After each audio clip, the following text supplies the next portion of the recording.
Good afternoon everyone, and welcome to Word on Wednesday. My name's Sean McClafferty and I am the CEO of the St Ralph Sherwin Catholic Multi-Academy Trust.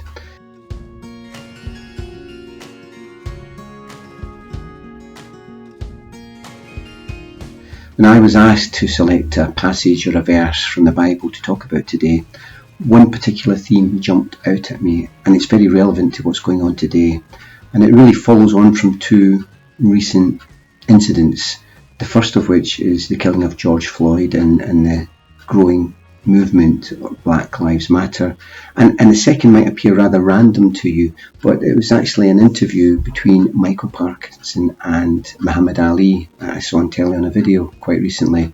And Michael Parkinson, for those of you who don't know, he worked for the BBC, used to interview celebrities, and Muhammad Ali, he was heavyweight boxing champion, world boxing champion in the 60s and 70s.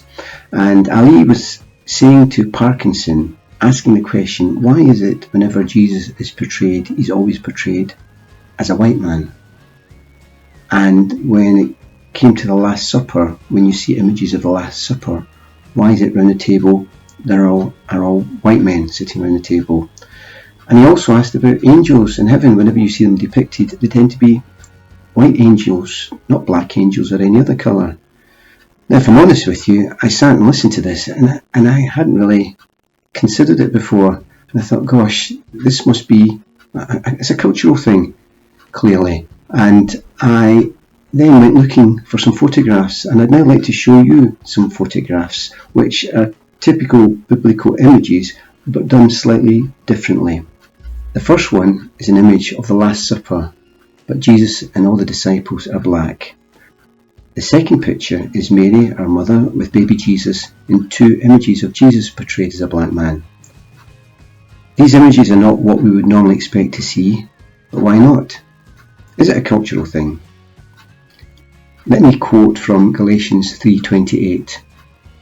There is neither Jew nor Gentile, neither slave nor free, nor is there male and female, for you are all one in Christ Jesus. The Bible affirms that all men are created equal and all bear the image of God.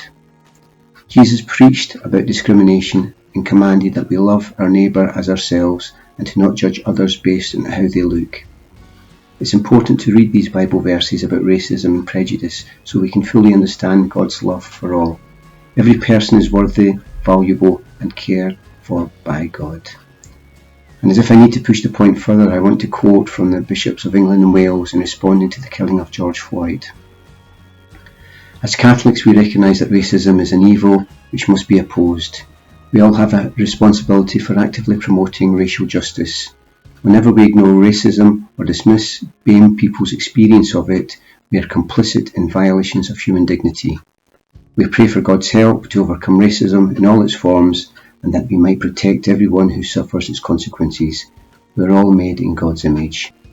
We are all created by the same God. In Genesis 1 it makes clear that God created all of us in his image, no racial distinction. There's no such thing as separate races, there are separate ethnicities, but we're all one race, created by God, one Father. Thank you for listening, and have a good day.